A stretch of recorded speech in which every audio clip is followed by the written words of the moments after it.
ಭಾರತೀಯ ಜನತಾ ಪಕ್ಷ ಹುನಗುಂದ ಮತಕ್ಷೇತ್ರ, ಹುನಗುಂದ ಗ್ರಾಮೀಣ ಹಾಗೂ ಇಳಕಲ್ ನಗರ ಮಂಡಲದ ವತಿಯಿಂದ ಮಾಜಿ ಪ್ರಧಾನಮಂತ್ರಿ ಭಾರತ ರತ್ನ ಅಟಲ್ ಬಿಹಾರಿ ವಾಜಪೇಯಿ ಅವರ 101ನೇ ಜನ್ಮದಿನದ ಪ್ರಯುಕ್ತ ಭಾರತೀಯ ಜನತಾ ಪಕ್ಷದ ವತಿಯಿಂದ ಇಳಕಲ್ ನಗರದ ಮಾಜಿ ಶಾಸಕರ ಗೃಹ ಕಚೇರಿಯಲ್ಲಿ ಅಟಲ್ ಬಿಹಾರಿ ವಾಜಪೇಯಿ ಅವರ ಭಾವಚಿತ್ರಕ್ಕೆ ಪೂಜೆ ಮಾಡಿ ಪುಷ್ಪ ನಮನವನ್ನು ಸಲ್ಲಿಸಿದರು.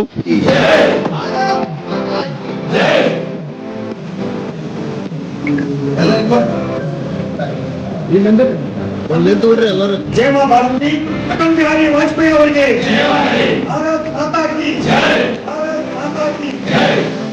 ನಂತರ ಮಾಜಿ ಪ್ರಧಾನಮಂತ್ರಿ ಭಾರತ ರತ್ನ ಅಟಲ್ ಬಿಹಾರಿ ವಾಜಪೇಯಿ ಅವರ 101ನೇ ಜನ್ಮದಿನದ ಪ್ರಯುಕ್ತ ಮಾಜಿ ಶಾಸಕರ ಗೃಹ ಕಚೇರಿಯಿಂದ ಪಕ್ಷದ ಮುಖಂಡರು, ಕಾರ್ಯಕರ್ತರು ಬೈಕ್ ಮುಖಾಂತರ ಗುರು ಚೈತನ್ಯ ಕಾಲೇಜ್ ಆವರಣಕ್ಕೆ ತಲುಪಿ ಸಸಿಗಳನ್ನು ನೆಡುವುದರ ಮೂಲಕ ಅಟಲ್ ಬಿಹಾರಿ ವಾಜಪೇಯಿ ಅವರ 101ನೇ ಜನ್ಮದಿನವನ್ನು ಆಚರಣೆ ಮಾಡಿದರು.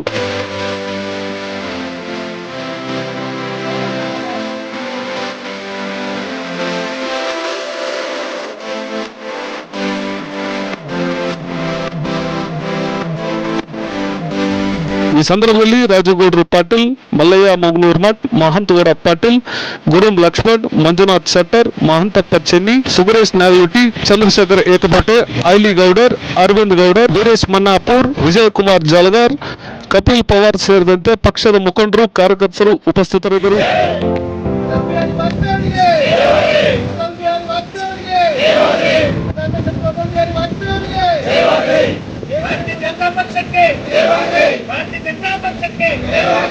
ನಮ್ಮೆಲ್ಲರ ಬೇಡ ಸ್ತೋತ್ರರು, ಚತುಷ್ಪಥ ರಸ್ತೆಯ ಹರಿಕಾರರು, ಇಡೀ ಜಗತ್ತಿಗೆ ಮಹಾನ್ ಚೇತನರಾಗಿರುವ ಭಾರತ ರತ್ನ ಅಟಲ್ ಬಿಹಾರಿ ವಾಜಪೇಯಿ ಅವರ 101ನೆಯ ಜನ್ಮದಿನದ ಪ್ರಯುಕ್ತ ಛಾಪನ್ನು ಮೂಡಿಸುವುದರ ಮೂಲಕ ಒಂದು ಅಭಿವೃದ್ಧಿಯ ಕ್ರಾಂತಿಯನ್ನ ಮೊಟ್ಟ ಮೊದಲಿಗೆ ತಂದವರು ಅಟಲ್ಜಿ ಅವರು.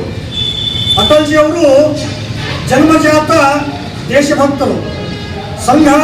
ಜನಸಂಘದಿಂದ ಹಿಡಿದು ಭಾರತೀಯ ಜನತಾ ಪಾರ್ಟಿಯನ್ನ ಈ ಎತ್ತರಕ್ಕೆ ತರುವಲ್ಲಿ ಅನವರತವಾಗಿ ಕಾರ್ಯವನ್ನು ಮಾಡಿದವರು ಅಟಲ್ಜಿ ಅವರು. ಅವರು ಕೋಟ್ಯಾಂತರ ಜನ ಕಾರ್ಯಕರ್ತರಿಗೆ ಯಾವತ್ತೂ ಕೂಡ ಪ್ರೇರಣಾದಾಯಿಯಾಗಿ ನಮ್ಮೆಲ್ಲರ ಹೃದಯ ಮಂದಿರದಲ್ಲಿ ಸ್ಥಿರಸ್ಥಾಯಿಯಾಗಿ ಯಾವಾಗಲೂ ಅಜರಾಮರವಾಗಿರ್ತಕ್ಕಂಥವರು. ತನ್ನಿಮಿತ್ತವಾಗಿ ಅಟಲ್ಜಿ ಅವರ ಜನ್ಮದಿನದ ನಿಮಿತ್ತ ಇವತ್ತು ಅವರ ಭಾವಚಿತ್ರಕ್ಕೆ ಪುಷ್ಪ ನಮನವನ್ನು ಸಲ್ಲಿಸಿದ್ದೇವೆ. ತದನಂತರದಲ್ಲಿ ಅವರ ಹೆಸರಿನಲ್ಲಿ ಇವತ್ತು ಶಶಿ ನೆಡುವ ಕಾರ್ಯಕ್ರಮವನ್ನು ಭಾರತೀಯ ಜನತಾ ಪಾರ್ಟಿ ಹುನಗುಂದ ಗ್ರಾಮೀಣ ಹಾಗೂ ಇಳಕಲ್ ನಗರ ಮಂಡಲ ವತಿಯಿಂದ ಆಯೋಜನೆ ಮಾಡಲಾಗಿದೆ. ಮೂಲಕ ಜೈ ಮಾ ಭಾರತಿ ಅಟಲ್ ಬಿಹಾರಿ ವಾಜಪೇಯಿ ಅವರಿಗೆ ಭಾರತ್ ಮಾತಾ ಕಿ ಜೈ.